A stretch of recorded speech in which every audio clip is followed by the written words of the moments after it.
Allez, aujourd'hui, nouveau podcast et je suis avec Jonathan. Jonathan, tu vas faire partie, j'aime bien appeler ce cercle privé, tu vois, des podcasts qui sont en deux fois. Enfin, c'est la deuxième fois qu'on enregistre ensemble.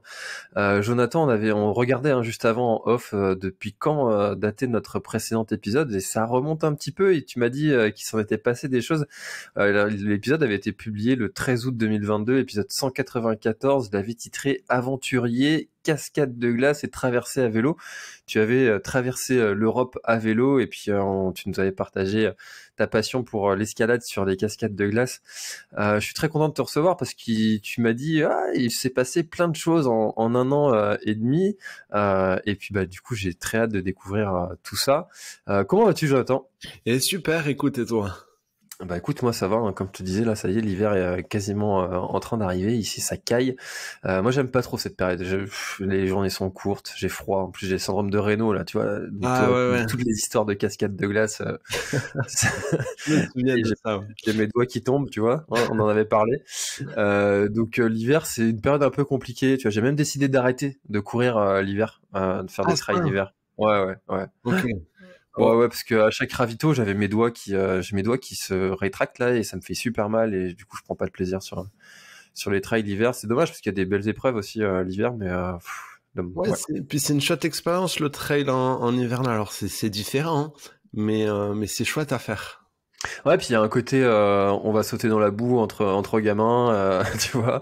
Il y a un petit côté retour à l'enfance aussi que j'aime bien. Hein, tu vois, en plus en Bretagne, là, on en a des chouettes, on a des super trails. Et puis j'ai jamais fait de trail blanc aussi. Ça, c'est quelque chose que j'aurais bien aimé faire aussi, mais peut-être que j'irai en faire un ou deux, mais ouais. C'est pas le cœur de mon activité sportive là sur ces mois à venir. Je veux bien croire, mais c'est pour l'expérience, c'est cool à le faire au moins une fois. Ouais, le trail blanc, Ouais. t'en as déjà fait? Oh, des petits trails en neige. Après, j'ai jamais fait en course, mais par moi-même, moi, j'ai fait plusieurs fois faire en neige. Mais dont une fois, c'était il y a, j'irais 4-5 ans. Puis j'étais partir courir autour de Chamonix, toute la journée dans la neige. Et le problème, c'est que j'ai gelé les mains. Et depuis ce jour-là, j'ai les mains super sensibles au froid aussi.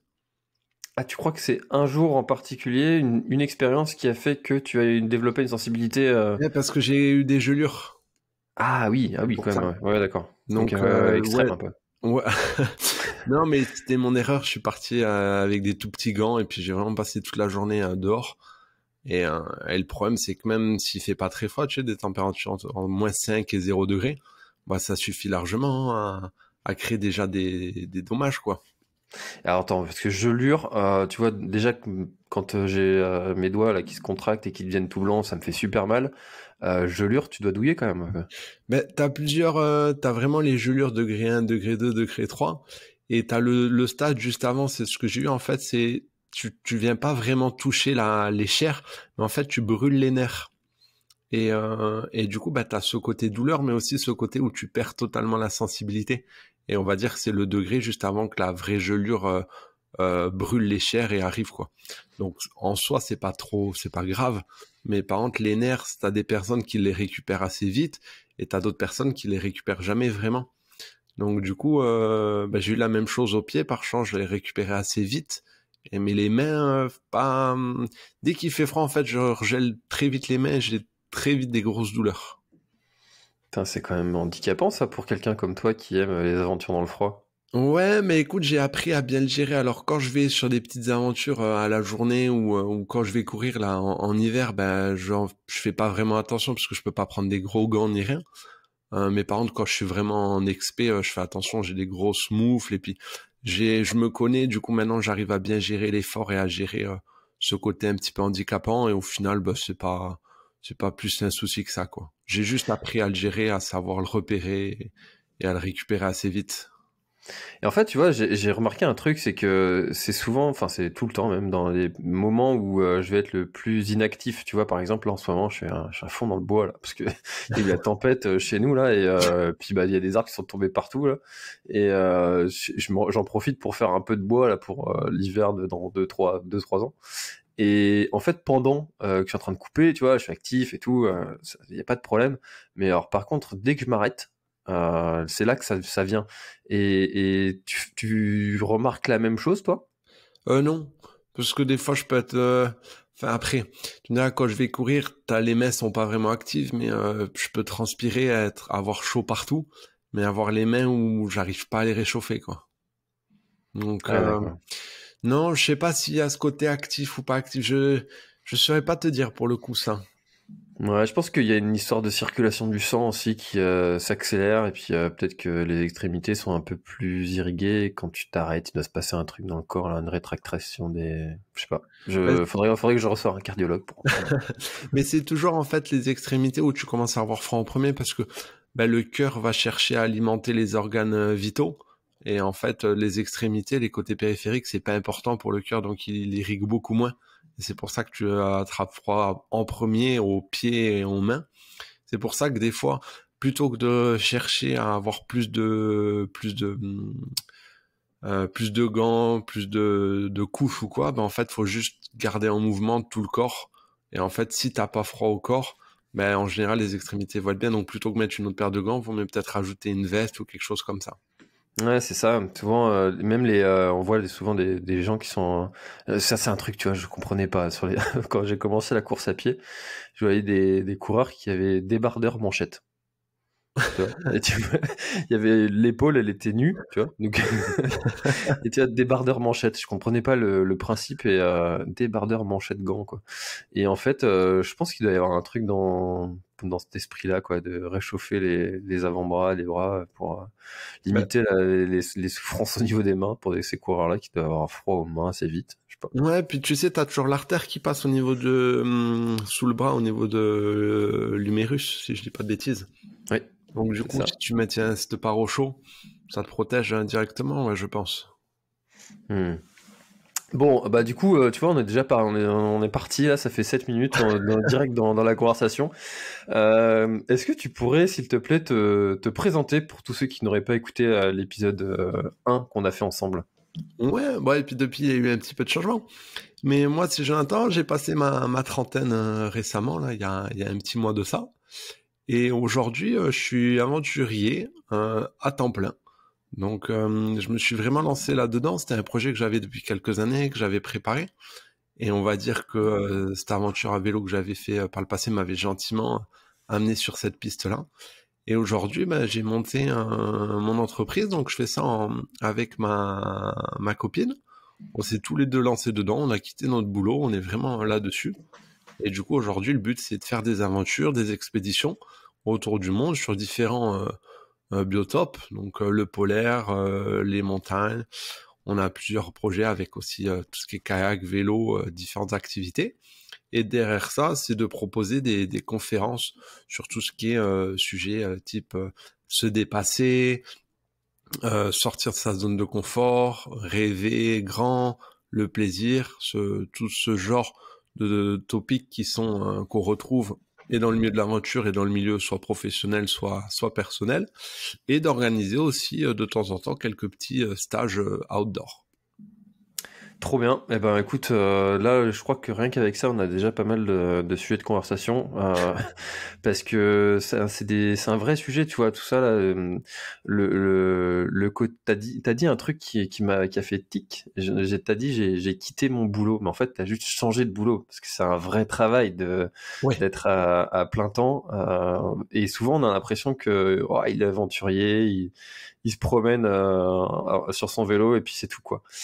Comment c'est concrètement le passage à l'action et parce que tu dois souvent avoir, tu vois, moi je l'ai encore, hein, alors que j'ai un métier qui maintenant me fait vivre depuis 2 ans et je l'ai encore ces gens qui me disent mais de quoi tu vis, tu vois? C'est cool, mais t'arrives à te dégager un salaire, bah oui, mais quand même depuis 2 ans donc oui. Euh, et tu dois toi aussi avoir ouais c'est bon il est en train de se promener ou sur ses cascades de glace ou sur son vélo. Euh, Tu vois, c'est quoi ta vie concrètement? Ouais, on voit pas, comme tu dis, en fait, les gens pensent qu'une aventure, un aventurier, en fait, il a tout gratuit, que c'est la belle vie, qu'il fait des voyages, des aventures et que c'est plaisir. Mais en fait, on est très très loin de ça. Alors, je m'en doutais, bien sûr, quand je me suis lancé là-dedans. Mais de m'être lancé dedans, j'en ai découvert encore plus. Et clairement, c'est pas un job facile. Et typiquement, j'aime bien cet exemple de l'iceberg. En fait, l'iceberg, on voit 20% de la partie émergée et 80% c'est la partie immergée qu'on voit pas. Et en fait, l'aventurier, c'est pareil. L'aventure, en fait, c'est même moins que 20%. Et derrière ça, il y a un travail qui est énorme. Alors c'est super intéressant, hein, parce qu'en fait, t'es pas que aventurier. T'es aventurier, mais t'es aussi préparateur physique, tu dois être préparateur mental, tu dois être bon en nutrition, tu dois être bon en logistique, tu dois être bon en com, bon en marketing. Et en fait, tu dois vraiment toucher à tout. Et du coup, ça rend le travail qui est super intéressant. Mais typiquement, aujourd'hui, je passe plus de temps à l'ordinateur à monter le projet, à travailler sur l'avant, après expédition, sur les choses à côté, que vraiment à avoir le temps de pouvoir m'entraîner et à faire des aventures. Et alors, tu vois, une fois que tu as monté ton projet, tu dois aller démarcher, faire de la prospection pour aller chercher des partenaires, des financements. Comment tu gères le fait de te prendre des portes, de te prendre des murs par des personnes qui soit n'adhèrent pas à ton projet, soit ne te répondent même pas, parce que finalement tu dois en prendre un paquet et puis ça doit être vite décourageant au début. Ouais, mais je le vois pas comme ça. Parce que pour moi, il n'y a jamais rien de négatif. Et les choses arrivent toujours pour une bonne raison. Alors oui, effectivement, tu envoies des tas de demandes. Et sur la quantité de demandes, il y a beaucoup qui ne répondent pas. Et ceux qui répondent, souvent, c'est des non. Mais en fait, le non, c'est pas une finalité. Et du coup, en fait, tu arrives toujours à rebondir, à créer de nouveaux projets, à relancer, à trouver de la motivation dans ça.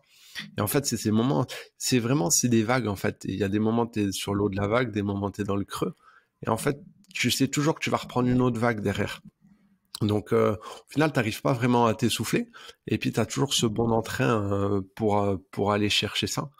Mais, euh, mais je dirais que les noms, en fait, ils arrivent si tu prends juste le nom et puis, ok, ben c'est fini. Et dans ce milieu, en fait, si tu veux que ça fonctionne, il faut vraiment pousser les portes.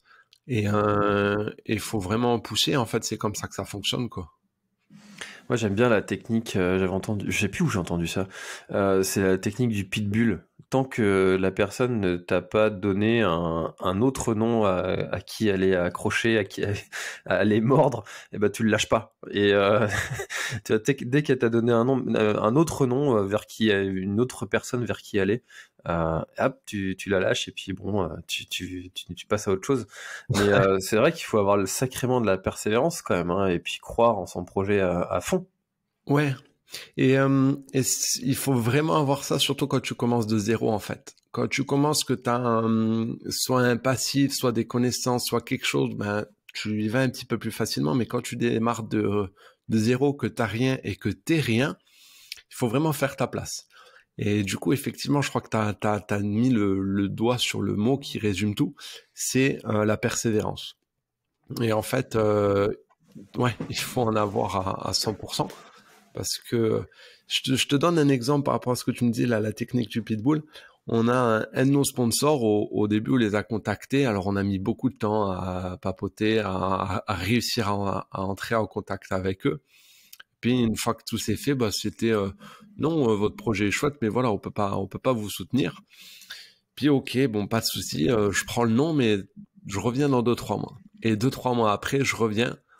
Et j'y vais franco, franchement, je pose les cartes sur la table, je leur explique toute la situation. Ouais, écoutez, on vous a dit non, mais on apprécie que vous reveniez. Et je dis, ouais, mais on revient, on va pas lâcher. Donc bon, ok, ben faites-moi un mail, on refait un mail, on réécrit, on repasse du temps au téléphone. Tu vois qu'ils s'ouvrent un petit peu au projet, et puis ils nous disent, écoutez, clairement, bah, faites-nous en gros, une lettre de motivation pour nous expliquer pourquoi vous, parce que vous partez vraiment de zéro. Et vous nous dites, vous voulez être aventurier professionnel, ok, mais vous l'êtes pas, donc bah, expliquez-nous un peu où est-ce que vous voulez aller, vous n'avez pas d'expérience, comment vous... Et on a fait tout ça, on a bataillé, on a trouvé les justes mots.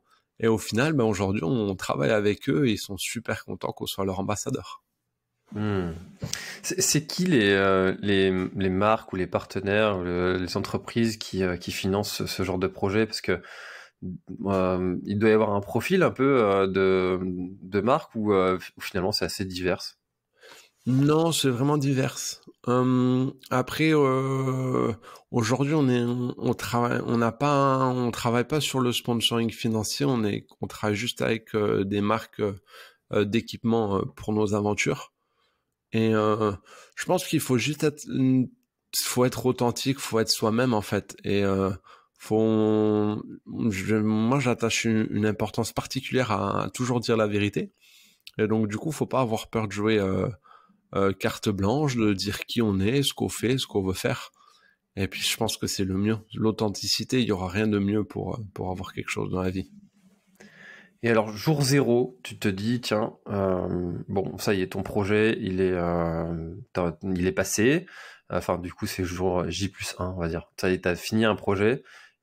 Qu'est-ce qui se passe derrière? Est-ce que tu en as tout de suite un que tu as envie de mettre en place? Est-ce que tu as déjà, toi, une liste je sais pas, une to-do de trucs que tu aimerais faire dans ta vie? Et quelle est ta démarche à partir de ce moment-là? Comment est-ce que tu t'y prends est-ce que tu as je sais pas, un calendrier avec des tâches régulières que tu as identifiées et qui sont à respecter pour avoir un espèce de process jusqu'à ce que le nouveau projet se fasse. Ouais, le travail, il est énorme et on est encore en train d'apprendre parce qu'en soi, on est tout nouveau dans le milieu. Ça fait un petit peu plus d'1 an qu'on s'est lancé. Donc, on prend nos marques, on découvre. Mais ouais, l'avant-projet, il est assez gros parce que bref, il y a tout qu'à mettre en place. Déjà, il faut avoir l'idée, trouver le projet que tu veux faire. Bon, ça, on regorge d'idées. Il n'y a pas de souci. Je pense qu'on n'aura pas assez d'une vie pour tout faire. Mais du coup, il faut monter tout ce projet avec tous les tenants et les aboutissants. Après, il y a l'aventure en elle-même et puis l'après-aventure qui est aussi monstrueux. Typiquement, on a fini notre dernière aventure début octobre et puis là, on est milieu novembre et on est toujours en train de bosser dessus, quoi. Ça prend un temps assez énorme de bien faire entre l'après-expédition avec tout ce qui est remise matérielle, tout ça, et puis vraiment à finir à dire, OK, bah, ce projet, maintenant, ça y est, il est clôturé et puis je peux attaquer un nouveau projet. Donc tu disais que tes partenaires, finalement, c'est des partenaires de logistique, d'équipement, et si ce qui te sert à vivre, à avoir du cash, c'est toutes les petites prestations que tu vas faire, pas petites, c'est un peu péjoratif ce que je dis, toutes les prestations que tu vas faire à côté. Ouais, exactement. Il faut se dire qu'aujourd'hui, d'avoir des partenaires, des sponsors, c'est pas ce qui te permet de faire tes aventures, mais c'est pas ce qui te permet d'en vivre. Et du coup, ben, en vivre, pour ça, il faut travailler comme tout le monde. Et aujourd'hui, ben, on se lance, nous, donc on n'en vit pas encore. On vit sur pardon, on vit sur nos économies. Euh, l'idée, ben voilà, c'est d'arriver à commencer à vendre ses prestations, ses services, pour pouvoir ben, en vivre correctement. Hmm. Ah, tu vois, ça m'intéresse beaucoup parce que j'ai un copain, Thomas Billot, qui écoutera cet épisode, j'en suis sûr. Donc on lui fait une bise. Et il est en plein dedans en ce moment. Là, il a pour projet de faire la GTJ sous cette forme, enfin la grande traversée du Jura, à cheval, à ski, à vélo, à pied, à ski de fond, ski de rando. Enfin, il a tout ça en 1 an.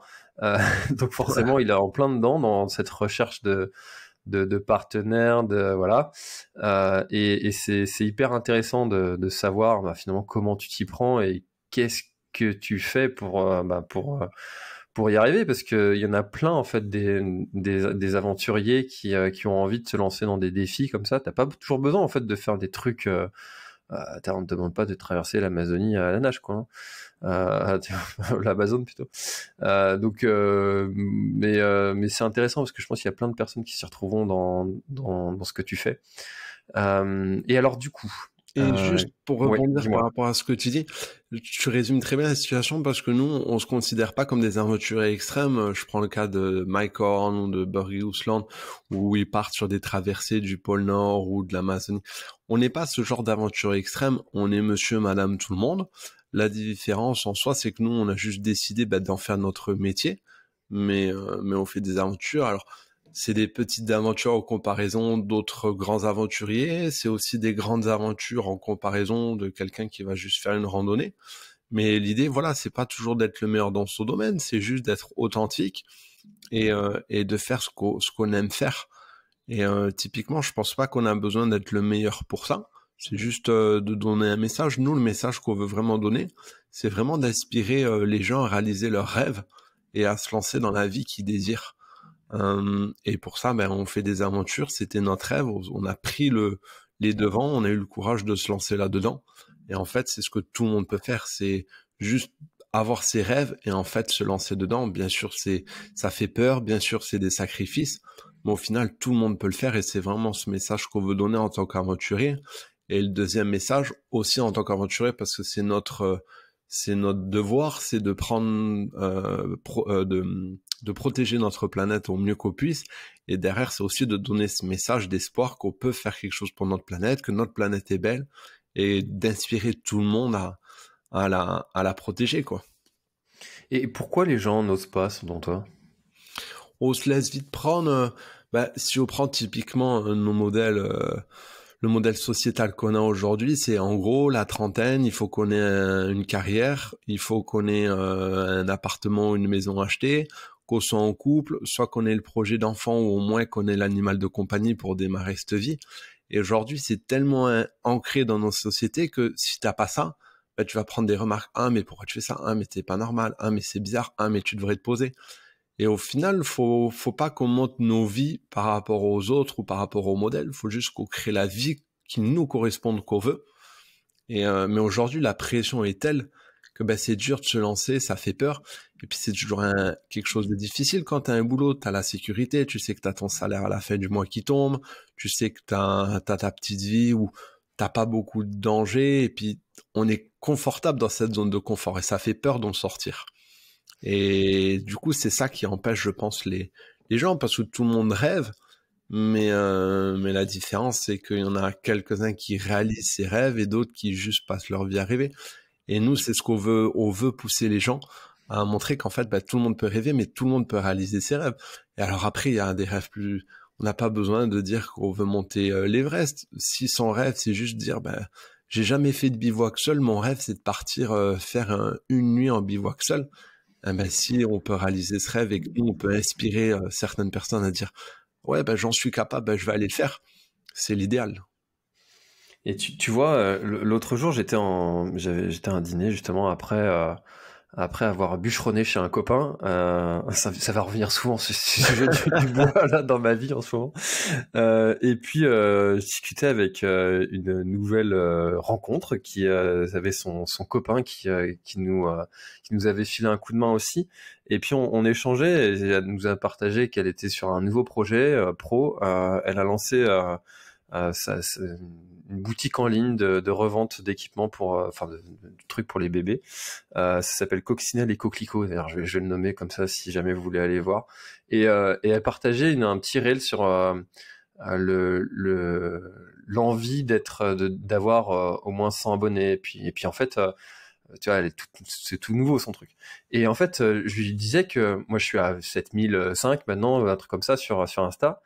Et en fait, quand t'as 100, t'en veux 200. Quand t'as 200, t'en veux 500. Quand t'en as 500, t'en veux 1000. Quand t'as 1000, tu veux 2000. Ainsi de suite. En fait, ça s'arrête jamais. Et ça, c'est exactement pareil que pour les petites tâches comme ça du quotidien qui te font peur. Au début, ça te fait peur.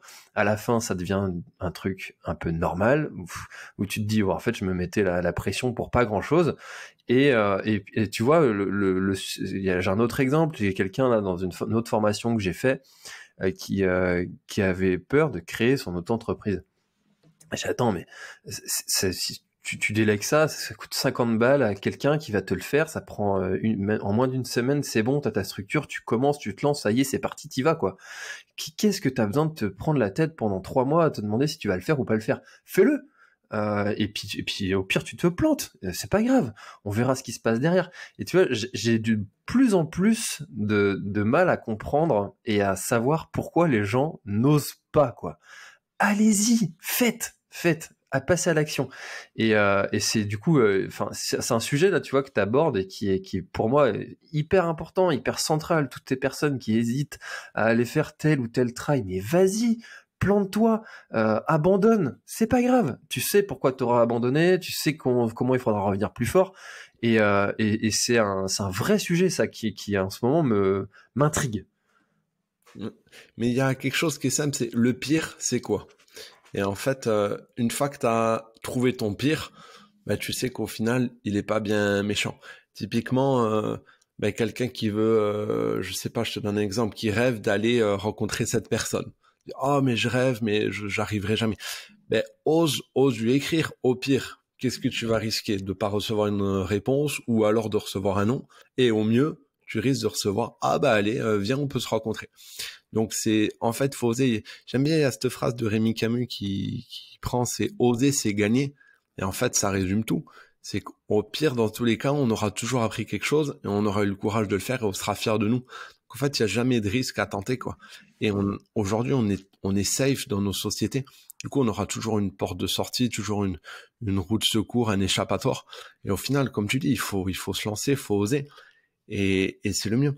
Mais si on a le propre de l'humain, on l'a perdu un petit peu, mais c'est l'adaptabilité. Et en fait, on a une zone de confort qui est définie. Et dès qu'on va sortir de cette zone de confort, bien sûr, c'est inconfortable, mais on va s'adapter. Et du coup, cette zone de confort va s'agrandir un peu plus.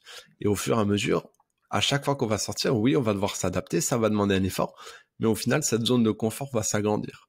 Et on peut partir d'une zone de confort, pour imager, qui fait 10 centimètres, et puis à la fin, elle en fait 4 mètres. Parce qu'à chaque fois, on l'a adapté. Et comme tu dis, en fait, faut se lancer, et puis ça va passer. Et puis en fait, une fois que tu as pris conscience que tu es dans cette première fois qui te fait peur, eh ben, tous les autres projets qui vont venir, tu vas te dire, ah, j'y vais quand même parce que là, je suis dans cette première fois là qui m'a fait peur tant de fois auparavant sur d'autres sujets, d'autres projets que j'avais, d'autres trucs que je repoussais de faire. Et une fois que je l'aurai fait, je serai plus dans cette première fois et ce sera beaucoup plus confortable pour moi. Donc là, je reconnais cette situation, je suis dans cette première fois, ça me fait peur, ça me met inconfortable, mais il faut que j'y aille. Et puis une fois que ce sera fait, eh ben, ce sera facile pour moi sur les suivantes. Donc, c'est un vrai sujet. Moi, j'ai envie que les gens, tu vois, allez-y, Ouais. quoi. Mais nous, c'est vraiment notre cœur de métier. En soi, on veut vraiment inspirer les gens, leur montrer que regardez, c'est possible. On est comme vous, on est monsieur et madame tout le monde. Et puis, on réussit à faire ce qu'on voulait faire, ce qu'on rêvait de faire. Et en fait, c'est vraiment de donner, d'insuffler ce message, de pousser tout un chacun à juste réaliser le rêve, que ce soit monter l'Everest, que ce soit, comme tu disais, faire un trail, que ce soit juste d'aller courir 2 kilomètres, que ce soit de sortir faire une randonnée, que ce soit de changer de job, peu importe, mais juste réaliser ce qui fait rêver. Alors du coup, tu disais auparavant, au dernier épisode qu'on a fait, tu réalisais tes aventures seul. Est-ce que maintenant vous êtes tous les deux à les faire ou vous êtes tous les deux dans le projet et tu es seul à le faire? Comment ça se passe? Non, du coup, à la fin de cette aventure que j'avais fait en solitaire, c'était là que j'avais rencontré Carré. C'est pour ça que je suis resté en Norvège finalement. Et au final, la vie fait bien les choses. Carré était aussi une passionnée d'outdoor. Et quand je lui ai exposé mon projet de me dire que je voulais me lancer comme aventurier professionnel, elle m'a dit, tiens, moi aussi je rêve de faire ça, j'adorerais. Donc moi aussi je vais quitter mon boulot et puis viens, on se lance à deux dans le projet. Donc c'est ce qu'on a fait. Donc on a tous les deux quitté notre boulot, on a monté notre compagnie. Donc notre compagnie c'est Pio Kayak. Et Pio Kayak, on a cherché longtemps pour trouver ce nom, on voulait vraiment quelque chose qui nous représentait. Et Pio Kayak, ça vient du langage inuit, ça désigne l'ours polaire. Et littéralement, ça veut dire celui qui erre sans fin. Donc on a trouvé ce message super joli. Notre logo d'ailleurs, c'est un petit ours. Puis à la fois, ça désigne ce côté puissance, endurance et aussi la fragilité d'un monde qu'on veut préserver. Et du coup, on s'est vraiment lancé à fond là-dedans. Donc on travaille tous les deux. Donc on essaie de couper au mieux, elle s'occupe d'une partie, je m'occupe de l'autre, et au final on fait nos aventures ensemble. Alors certaines aventures que je ferai peut-être en solitaire, et peut-être qu'elle elle voudra aussi en faire en solitaire, on ne sait pas ce que l'avenir nous réserve, mais voilà, on réalise nos aventures ensemble, et c'est aussi un peu ce qui fait notre différence, c'est qu'on est du coup un couple d'aventuriers.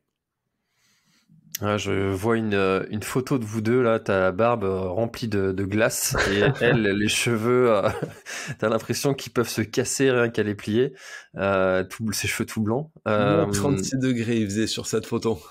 Oh là là, ah oui, moins 36, joli. Oh là là, quel enfer. Alors comment vous gérez ce quotidien à deux, enfin pendant une aventure, parce que quand tu es seul, bon, il y a des moments qui doivent être difficiles, faut prendre sur toi. À deux, amène une dimension tout de suite un petit peu différente. Comment est-ce que vous gérez ces moments? Ouais, c'est vraiment, il y a du bon et du moins bon partout. L'avantage quand t'es en solitaire, c'est que tu penses qu'à toi. Du coup, quand t'es deux, faut que tu t'adaptes à l'autre parce que du coup, t'es pas tout seul à prendre les décisions.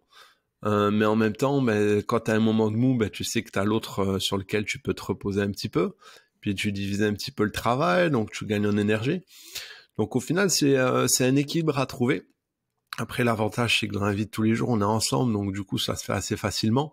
C'est pas comme deux copains qui vont partir en expé ensemble et qu'il faut qu'ils s'adaptent l'un à l'autre. On est déjà adaptés l'un à l'autre, donc du coup, ça se fait assez facilement. Et puis, on trouve nos marques sans avoir à communiquer trop. Puis on essaie de découper les tâches pour être efficace. Et au final, on a trouvé un bon rythme sur toutes les aventures, ça s'est bien passé. Et puis maintenant, ça roule. Carrie est norvégienne? Ouais, exactement, ouais. Et du coup, la barrière de la langue, vous avez... Alors moi je parle pas norvégien. Elle apprend le français, elle apprend vite par contre. Mais sinon on fait tout en anglais. Ah ouais, ok, ça marche. Je me posais la question, comment ils font pour... Tu vois, ok, Ouais non c'est l'anglais. Alors quand on s'est rencontrés, je me débrouillais en anglais et on va dire que je l'ai amélioré encore plus aujourd'hui parce qu'elle était déjà bilingue. Et puis du coup aujourd'hui voilà on a un anglais et puis on travaille aussi en anglais. Parce que du coup tous nos contacts on les fait en anglais. On a donné une petite conférence déjà en anglais donc ouais, l'anglais est devenu notre langue de base, quoi. vous êtes bilingue, quoi. Oh, elle, oui, moi, on va dire, je suis content de mon anglais, j'ai un bon anglais parce que quand je suis arrivé en Norvège, de toute façon, j'ai bossé pendant 8 mois en anglais, je fais tous mes mails en anglais, mes coups de téléphone en anglais, mais les nuances de la langue, il faut soit être anglais, soit vivre en Angleterre. Si ça reste la Norvège, donc je suis bilingue pour pouvoir parler de tout et de rien. Mais on va dire que les nuances de la langue, ça j'apprendrai avec le temps. Ouais. Alors, chers auditeurs, vous irez voir, hein, mais vous deux, vous êtes un couple de beaux gosses, vraiment. Est-ce que, tu vois, est-ce que tu crois que ça aide, ça? Je sais pas, franchement, je me suis jamais considéré tel. J'ai jamais joué du coup avec mon physique, donc je pense pas que Ouais, si, je jouerai attends, pas sur t'es cette le facette. stéréotype du beau gosse. C'est gentil. Il est humble. Vous irez voir sur Insta, vous êtes tous les deux, vous êtes hyper beaux là. Si, attends, il y a des photos magnifiques de vous. Et tu crois pas que ça joue un peu, ça? Franchement, je sais pas et je m'amuserai pas à jouer là-dessus parce que c'est jamais quelque chose que j'ai pris en considération. Donc non, je pense pas. Je pense que on a vraiment joué la carte de l'honnêteté, de l'authenticité, à dire qui on était. Et je pense que notre histoire touche les gens, que les gens se reconnaissent aussi à travers nous. Et je pense que c'est ça qui fait que ça fonctionne, ouais.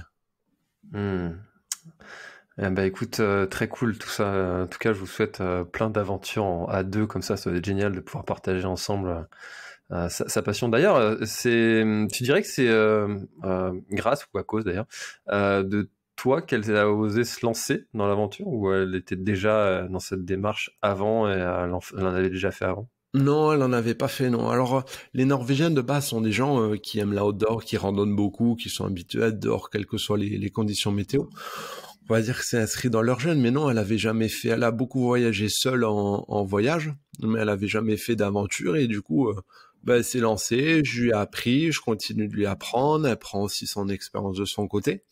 Et puis après, non, elle devient compétente, mais elle arrive aussi à me surprendre. Typiquement sur notre dernière aventure à vélo. Ouais, j'ai été impressionné de ce qu'elle a pu faire. Je m'attendais pas à ce qu'elle soit capable de faire autant. Ouais. C'est-à-dire en résistance, en endurance, Ouais, c'est quelqu'un qui avait jamais fait de vélo. Hein. Alors du vélo, je veux dire pour la vie de tous les jours, tu sais, avec le vélo ville pour faire les courses, ce genre de choses. Mais elle avait jamais fait de cyclisme. Et on s'est lancé sur cette aventure vélo en gravel. Et on a reçu le gravel le mois qu'a précédé l'aventure. Donc à tout casser, elle a fait, je pense, 300 kilomètres avant qu'on se lance sur cette aventure de 3000 bornes. Et puis, elle a claqué les 3000 bornes en 35 jours en autonomie, en pédalant tous les jours entre 80 et 110 bornes. Donc, non, assez impressionné, ouais. Ah ouais, donc ouais, la caisse quand même, hein, comme on Ouais, dit. ouais. Putain, belle perf. Et alors, du Typiquement, coup, excuse-moi, je te coupe, mais on parlait de ça, tu vois, de se lancer. Je pense que Carrie, pour le coup, c'est le parfait exemple, parce qu'elle a jamais fait de cyclisme. Elle avait peur quand je lui ai proposé ce projet, puis c'était un projet ambitieux parce que le projet c'était 3000 bornes en 35 jours en totale autonomie. Donc on avait nos sacoches, on avait un peu moins de 50 litres sur les vélos. Pour 35 jours, 50 litres, c'est rien, sachant qu'il faut l'équipement vélo, la nourriture, tout ça. On est parti juste avec hamac et tarp, donc pas de tente, on n'avait pas la place pour la tente, donc vraiment confort rudimentaire. En autonomie, en tu peux expliquer ce Scandinavie, que c'est un tarp pour ceux qui savent pas? c'est juste une petite bâche. Donc ça permet soit de le mettre par-dessus le hamac pour faire un toit quand il pleut, soit quand on n'avait pas d'arbre, on retournait les vélos et puis en fait on mettait la bâche sur les vélos, ça faisait une espèce de triangle, on se glisser chacun d'un côté du vélo, ça nous faisait une tente. Et on est parti du coup en Scandinavie en automne. Donc on a eu un rang de température entre -5 à +20 degrés et sans vraiment d'équipement chaud. Donc ouais, c'est lancé dans un projet qui était super conséquent. Sans expérience de vélo, elle avait très peur de pas pouvoir réussir et de le faire. Et au final, elle l'a fait et elle l'a fait euh, haut les mains. Donc, je pense que c'est le plus beau message qu'on peut donner. C'est voilà, en fait, faut pas avoir peur de se lancer. Faut pas attendre d'avoir toutes les clés. Comme dit Mike Horn, il a une phrase du genre si tu attends toutes les réponses, tu te mets jamais en marche. En fait, faut avoir 5% des réponses et le reste des réponses arrivent quand on commence la marche. Et ça résume typiquement la situation. Donc, Carrie a osé se lancer sans expérience, sans savoir si elle en serait capable, mais elle s'est lancée. Et au final, ben, elle a eu la bonne surprise de pouvoir le faire et haut la main. Ouais, j'ai mon ami Alain Cailleux aussi qui dit ça, les réponses sont sur le chemin, engagez-vous. Ouais, exactement. Engagez-vous. Engagez-vous, ouais, ça c'est sa grande phrase, engagez-vous. Comme Obélix, engagez-vous qu'il disait. Exactement. Ah, c'est peut-être ça, ça ref, ça vient peut-être de là, je sais pas. Bon alors du coup, c'est quoi la prochaine, parce que aventure, dis-moi tout ça, j'ai envie de savoir maintenant. Prochaine aventure, en résumé, parce qu'il y a une grosse surprise sur cette aventure qui va arriver, mais qu'on peut pas encore dévoiler aujourd'hui. Mais en gros, Tu pourras la dévoiler quand? Parce que peut-être que je peux repousser un petit peu l'épisode, hein, la publication comme ça. je sais pas, c'est indépendant de nous, Voilà. la grosse annonce. Mais je pense que pour le coup, suivez-nous parce que vous allez la voir et c'est une grosse surprise qui va arriver. Mais en gros, l'expédition, ça va être la traversée du Hardangervidda. C'est un plateau en Norvège. En gros, il y a 2 monuments en Norvège qui sont des plateaux d'entraînement pour des expéditions arctiques plus engagées. Il y a le plateau du Finnmarksvidda qu'on a fait l'année dernière. Pour donner un petit exemple, la température record sur ce plateau, c'est -62 degrés. L'année dernière, c'est descendu à -52. Et c'est un environnement où les conditions sont aussi rudes, voire plus rudes qu'au Groenland. Donc c'est un parfait entraînement. Et cette année, on va faire le deuxième monument où les conditions météo sont sensiblement les mêmes, un peu moins froid. Et par contre, c'est un endroit qui est très tempétueux. Et du coup, on va y aller en février, à la période des tempêtes, pour 10-15 jours, une petite quinzaine de jours, pour s'entraîner en conditions... alors, c'est un entraînement, mais c'est en soi déjà une grosse aventure. Et du coup, voilà, ça va être l'expé polaire qui arrive bientôt. Mais pourquoi? Pourquoi s'infliger ça? Pourquoi? Oh, pour plusieurs raisons. Il y a le côté personnel, on a envie de performer, de se dépasser, de sortir de notre zone de confort.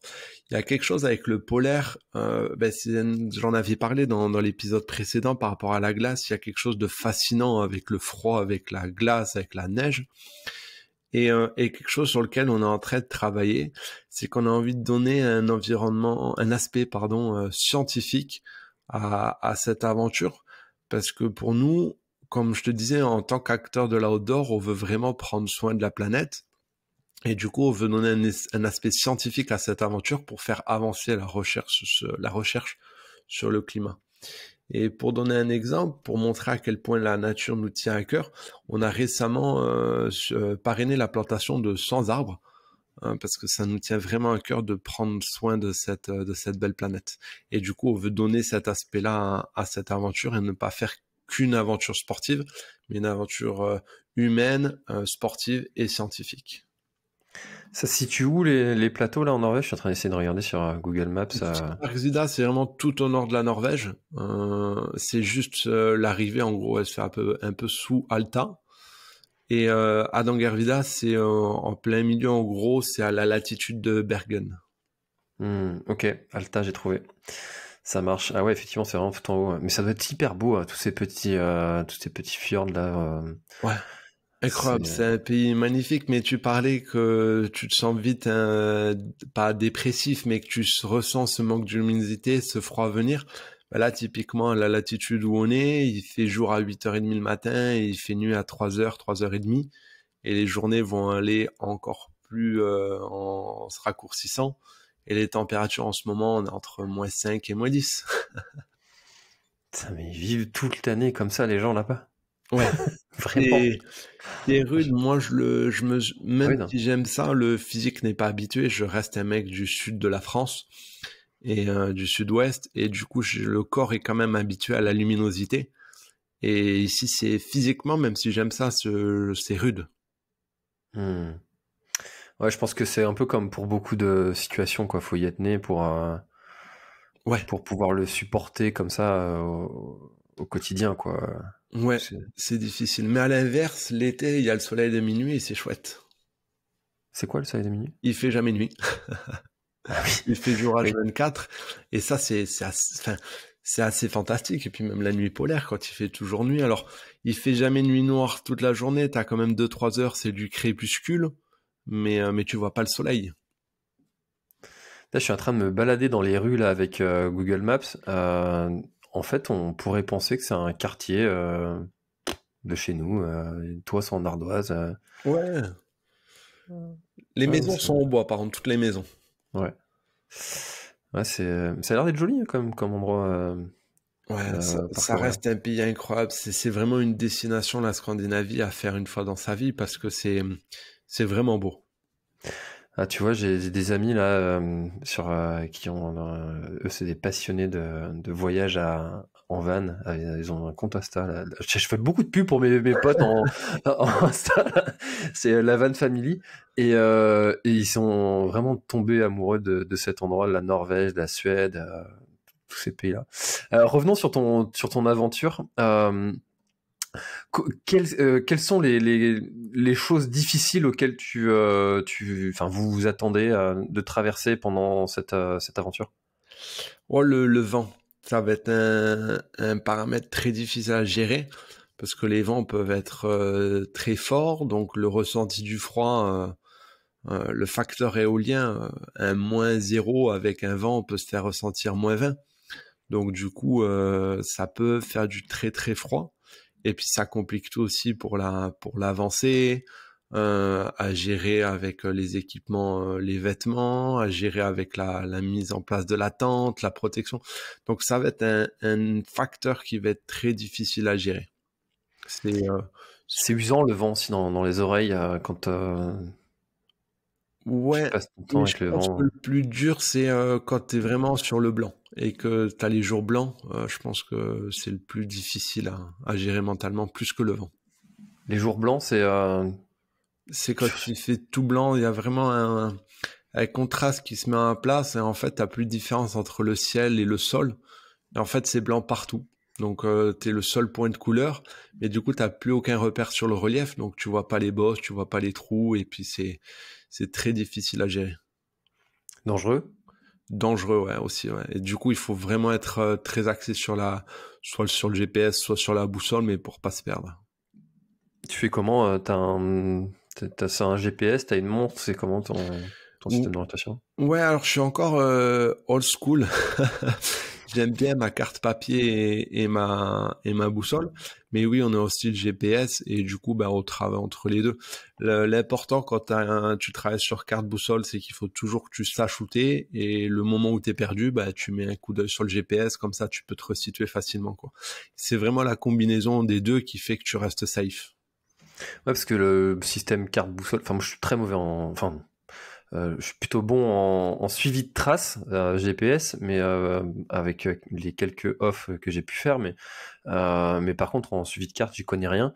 Comment est-ce que faut un repère quand même pour pouvoir te dire tiens je suis là. Si pendant plusieurs jours, imaginons t'as pas eu de repère, euh, la carte, ça devient compliqué, non? Ben, écoute, les faux, j'ai pas eu de repère, j'ai eu le GPS, mais effectivement, c'est là qu'on peut s'interroger sur l'efficacité de nos ancêtres qui partaient avec juste une carte et une boussole. Et non, c'est un exercice qui est très difficile et il faut travailler pour être bon là-dessus. C'est pas quelque chose d'évident. Ouais. Hmm. Ok. Non, qu'est-ce que t'as appris pour pouvoir aller faire cette aventure? Selon toi, c'est quoi le principal apprentissage à faire, à avoir pour aller faire cette aventure? Est-ce que c'est plutôt de l'ordre de l'apprentissage matériel, savoir s'équiper, ou savoir gérer techniquement, mentalement? C'est quoi les principaux apprentissages pour aller faire ce genre de choses à ton avis? Je pense que le plus difficile, c'est la gestion du froid. Parce que physiquement, bah après, on adapte. Quelqu'un qui est super en forme, il va faire 25 km par jour. La personne qui est moins en forme, si elle en fait que 10 par jour, bah elle en fait que 10 par jour. Donc ça, en soi, ça va pas changer. Après, il faut connaître son matériel, puisque la connaissance de son matériel permet d'être efficace et rapide. Et l'efficacité et la rapidité, bah, c'est un gage de sécurité également. Et après, c'est vraiment la gestion du froid, savoir qu'il faut pas transpirer. Typiquement, un exemple qu'on ne sait pas tant qu'on n'est pas parti là-dedans, c'est qu'il faut mettre un sac plastique autour des chaussettes, parce que même par froid, même si les pieds sont froids, on transpire toujours. Et le problème, si on transpire, on humidifie le chausson de la chaussure, et durant la nuit, ce chausson gèle. Et du coup, le matin, on se retrouve avec une chaussure qui est complètement en glace et sur lequel on va pas réussir à réchauffer le pied. Donc pour éviter ça, on met une première paire de chaussettes assez fines et par-dessus, on met un sac plastique. On peut doubler avec une seconde grosse chaussette pour le froid et on met tout ça dans la chaussure. Et c'est le même dans le sac de couchage. Dans le sac de couchage, pour les températures extrêmes, on n'est que sur des sacs en duvet et le duvet crée l'humidité. Et durant la nuit, même s'il fait très froid, même si on n'a pas super chaud, on transpire toujours, notre corps dégage de l'humidité, et cette humidité va se fixer au duvet, et ça gèle. Et du coup, dès que le duvet est humide et gelé, il perd son pouvoir de chaleur. Donc pour pallier à ça, on dort dans un sac plastique à l'intérieur du sac de couchage, et puis le matin, on retourne le sac de couchage, on le laisse dehors, ça gèle, on brosse, on enlève la glace et c'est prêt. Mais c'est ce genre de détails qu'il faut apprendre. Il faut vraiment apprendre à gérer le froid. C'est le plus difficile. C'est pareil, ne pas transpirer, parce que si on transpire, la sueur va geler et c'est l'hypothermie assurée. Donc c'est toujours gérer les couches. Donc on marche, on s'arrête, on enlève une couche, on remet une couche. Et du coup, cette gestion du froid, c'est la clé de la réussite d'une expé polaire. Alors quand t'as dit je mets un sac plastique, je me suis visualisé avec le sac plastique dans lequel je mets mes clémentines. C'est ça? Ouais, Oui. ouais, le sac plastique pour lequel on va faire les courses, ouais, ouais. Après, il Mais y a des pour les systèmes. pieds ça passe, mais pour ton corps, compliqué. Pour le corps, c'est soit tu trouves des espèces de bivy bags. Il y a plusieurs marques qui proposent ce genre de modèle. Sinon, ouais, c'est un peu compliqué, mais il faut essayer de trouver des grands sacs poubelles pour les grands conteneurs, ce genre de choses, ouais. Ouais, je me disais, il y a bien une marque qui a développé un produit pour compenser, enfin pour ce problème-là, non? Ouais, mais c'est pas un équipement encore c'est difficile en fait de créer un équipement pareil, donc c'est en vrai le mieux, ça reste le plastique. C'est un peu triste à utiliser, mais c'est ce qui fonctionne le mieux. Putain, c'est fou ça. Je trouve ça dingue. Je trouve ça dingue qu'il n'y ait pas, tu vois, une marque qui se soit mise sur le sujet et qui ait résolu ce problème, sachant que tu dois être loin d'être le seul à qui ce problème arrive. Tu vois, parce que si tu as ce souci-là sur une expé polaire, j'imagine que tous les alpinistes en fait l'ont quand ils vont faire un sommet, Ouais, après, loin. c'est que les alpinistes en général, vu les conditions, parce que c'est vraiment différent, même s'il il peut y faire moins froid, en fait, il y a un gros paramètre qui change, c'est l'altitude, et du coup, la circulation sanguine est complètement modifiée, donc le ressenti du froid est différent. Et c'est vrai que les alpinistes, sur les camps élevés, ils dorment pas plus que ça. C'est plus une sieste, un repos qu'une vraie nuit réparatrice. Donc après, je m'y connais pas assez, mais les problématiques sont un petit peu différentes. Et après, il faut qu'on se te dise, l'équipement polaire, ça reste un marché de niche. Il y a pas 3 millions de personnes qui pratiquent le polaire. Enfin, je dis un chiffre au hasard, peut-être c'est le cas. Mais ce que je veux dire, c'est c'est pas super développé. Typiquement, les chaussures pour les experts polaires, aujourd'hui sur le marché, on trouve 3 ou 4 modèles. On peut pas dire que l'offre soit très développée. Donc, c'est un marché, je pense, qui grandira dans le temps. Peut-être les marques s'y mettront un petit peu plus, mais pour l'instant, ouais, il y a pas le choix est pas infini. Ouais, donc quand tu as trouvé ton équipement, t'as pas beaucoup d'alternatives finalement. Quand tu as trouvé, tu le gardes quoi. Ouais, tu le gardes, ouais, non, parce qu'en plus, ça reste de l'équipement qui est très cher vu les conditions, mais en même temps, vu les conditions, c'est un équipement que tu uses très rapidement. Donc, ouais, c'est les aventures, des fois, ça peut être du one shoot l'équipement. Bon, et tu veux pas nous dire ce que c'est ce truc secret Non, si, je le garde secret. Je pense que ça va arriver bientôt. Je pense que d'ici début décembre, la grande nouvelle sera annoncée, je l'espère. Justement, ça fait, tu vois, si je publie l'épisode le 25 novembre, tu me fais une petite exclue une semaine avant. Ah, celle-là, non, elle va être gardée au chaud jusqu'au moment propice, mais ça va être une grosse nouvelle, ouais. Bon, j'aurais essayé, chers auditeurs, je suis désolé. J'ai pas réussi à lui tirer les verres du nez. C'est quoi l'aventure qui te fait le plus rêver Tu te dis celle-là, tu sais, la fameuse si je fais ça, ça y est, je peux mourir tranquille. Il y en a plein, mais c'est ce que tu disais, tu as pris l'exemple un petit peu plus tôt, c'est qu'on commence à faire quelque chose, la première chose elle fait peur, et après on part sur une chose un peu plus grosse, et après une un peu plus grosse, etc., etc. Et on va dire que je fonctionne vraiment comme ça, je me mets un objectif qui pour moi semble très lointain, puis je travaille pour y accéder, et une fois que j'y ai accédé, je me dis, peut-être je peux me permettre de rêver encore un peu plus loin. Et on va dire que ce premier rêve, c'était une expé polaire en ski Pulka. Et je l'ai faite l'année passée. Et c'était magnifique. Et on va dire que là, maintenant, c'était le projet du Hardangervidda. Et on va dire le projet plus lointain qui sera probablement prévu pour l'année d'après, ce sera le Groenland. Et je pense que le Groenland, ouais, ce sera le jour où j'aurai traversé le Groenland, je pense que je pourrais dire, ouais, je suis vraiment un aventurier maintenant. Putain, ça va être un sacré truc aussi à faire.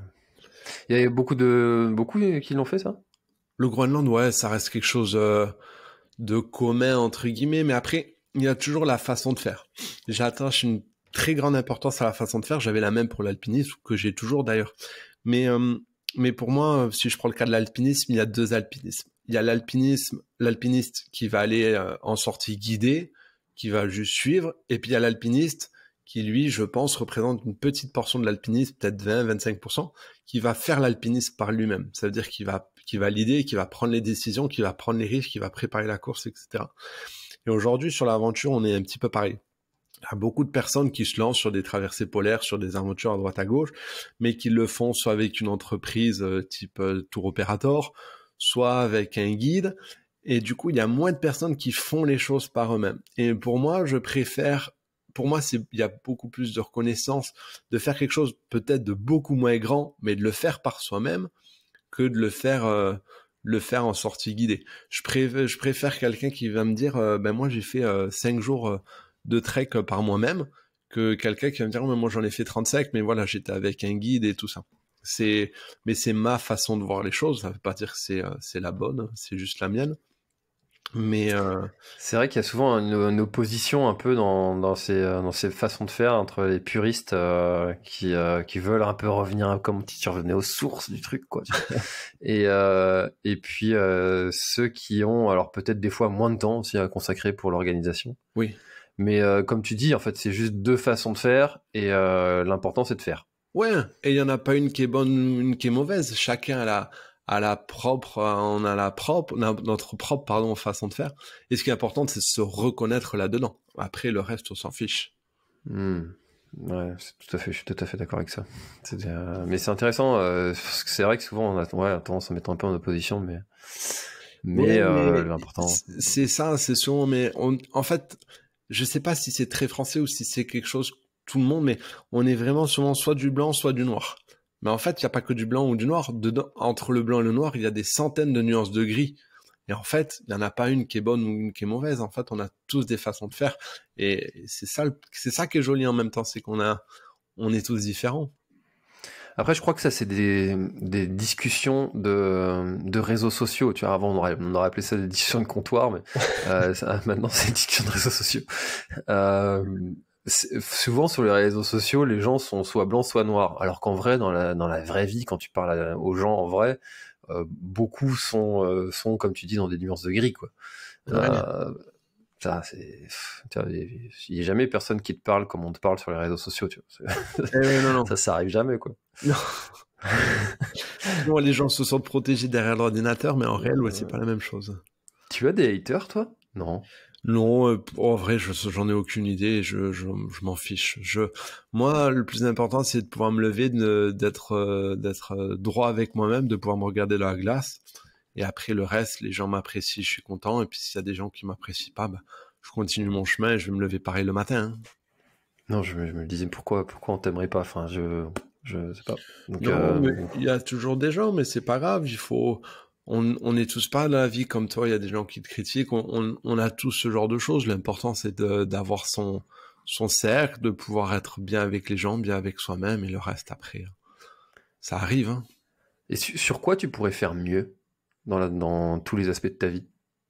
Oh, surtout, on peut toujours faire mieux. Et c'est ça qui est beau dans la vie, c'est qu'en fait, on peut toujours travailler pour s'améliorer surtout, et jamais rien n'est acquis.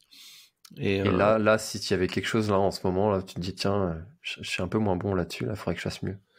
oh, il y a plein de choses et c'est pour ça que je suis en train de regarder pour me former. J'aimerais bien me former sur du cours survivaliste pour avoir encore plus de connaissances, pour être encore plus compétent.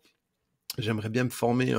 On a tous les deux la même expérience de sapeur-pompier, mais quelque chose. J'aime beaucoup le secours et j'aimerais bien me former sur le secours en lieu isolé ou le secours en conditions extrêmes.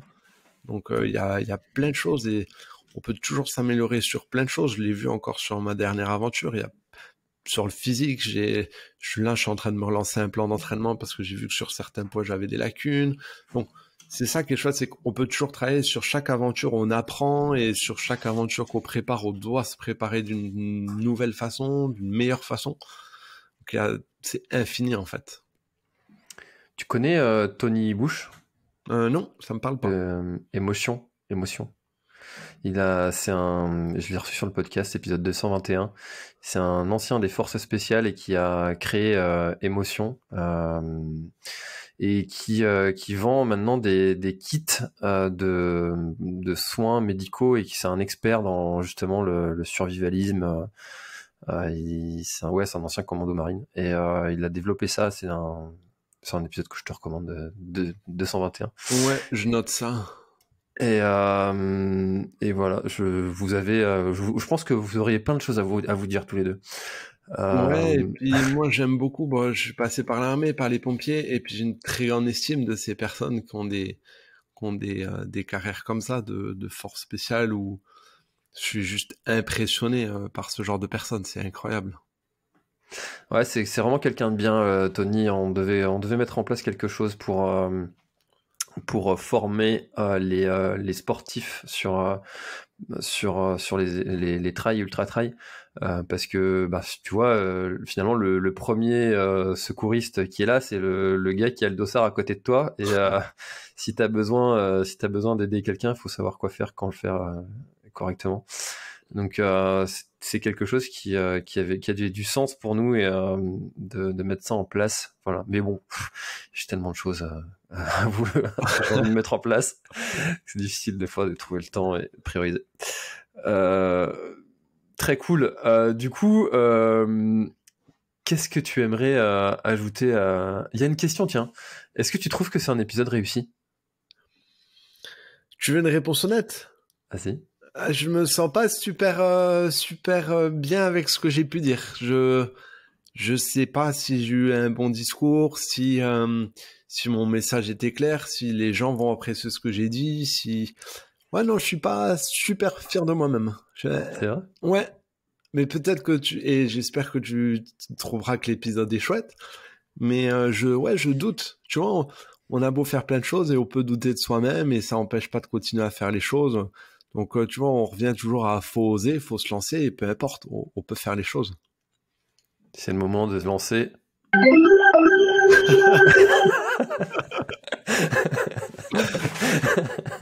Alors pour l'explication, chers auditeurs, c'est une nouvelle fonctionnalité de mon logiciel avec lequel j'enregistre les épisodes. Et juste avant, je présentais les petits sons qu'il y a à Jonathan et j'ai dit si tu balances une punchline, je me lancerai ce son. Ah, j'aime bien. Non, franchement, c'était un très bel épisode. Moi, j'ai appris des choses encore une fois. Mais bon, ça, les juges ultimes, c'est les auditeurs et ils sont là, fidèles chaque semaine.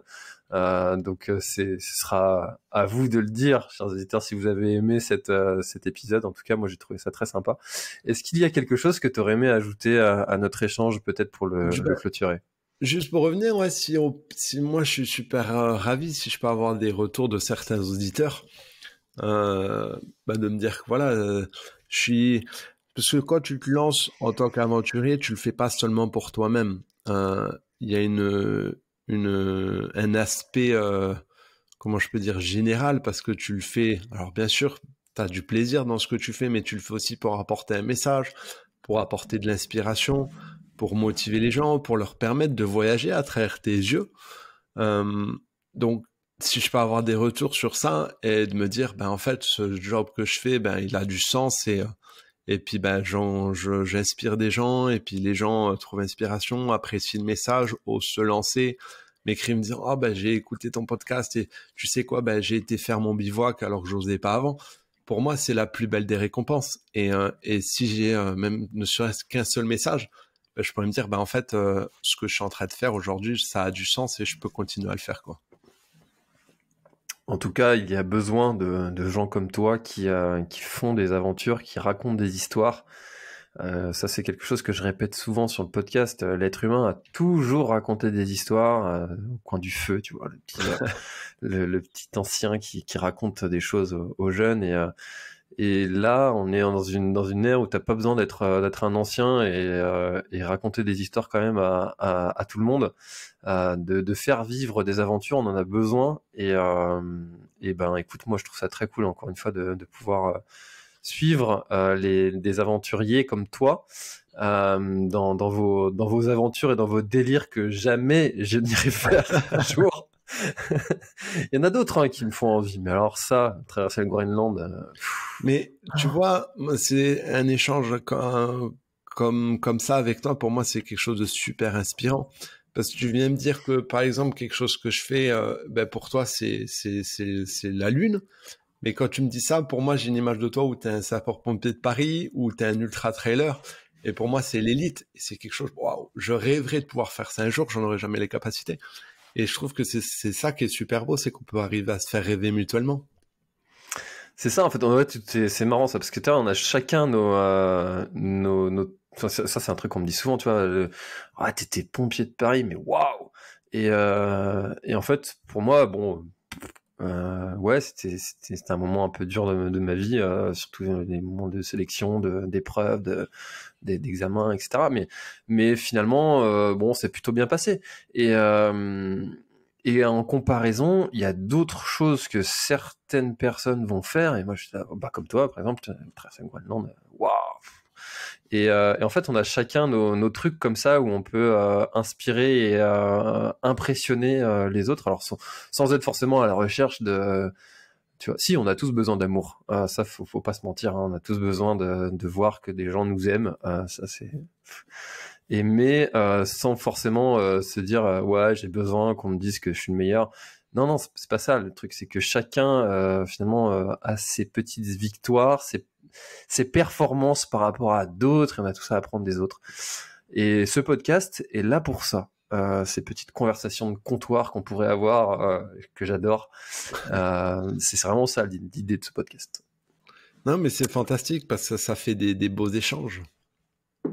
Eh ben écoute, tu vois, pour répondre à ma question, moi je trouve que c'est un très bel échange qu'on a eu.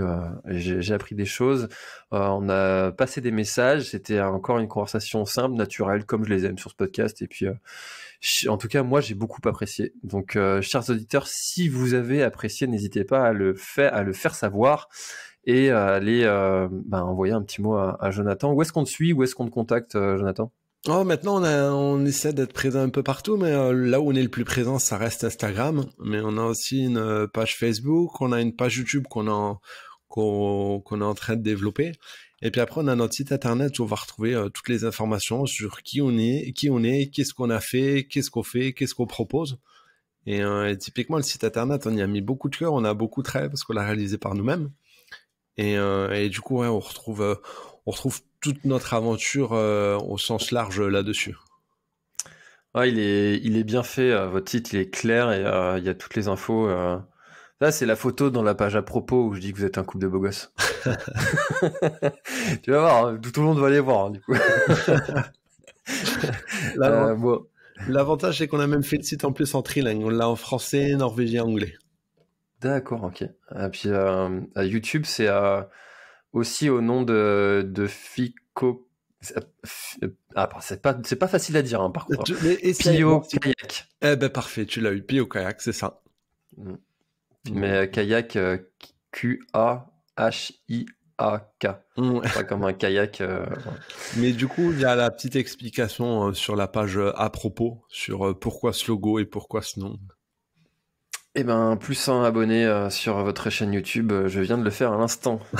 Mes chers auditeurs, je mettrai les liens dans la description et puis n'hésitez pas à aller le faire aussi pour suivre les aventures et puis savoir ce fameux truc secret que Jonathan n'a pas voulu nous partager aujourd'hui. Du coup, être sur YouTube, alors ça prend un petit peu de temps, mais on aura un film qui arrivera sur notre aventure à vélo qu'on a fait il y a 1 mois. Et puis du coup, il y aura cette surprise qui arrivera bientôt et je pense que pour le coup, à travers cette surprise, cette grande nouvelle, je pense qu'on pourra se refaire un podcast dans quelques temps parce qu'il y aura encore plein de choses à raconter là-dessus. Eh ben écoute, avec plaisir, on va se programmer ça au moins une fois par an pour se caler sur les petites news. Ça me fait toujours plaisir d'avoir des nouvelles de mes anciens invités. D'ailleurs, je fais beaucoup d'épisodes anciens invités en ce moment. Tu vois, j'ai fait un avec Ronan, Alain Cailleux, aussi Prisca. Les derniers épisodes, c'est beaucoup des anciens invités. Je viens de remarquer ça. Ouais, c'est agréable au moins d'avoir cette clientèle de fidèles, on va dire.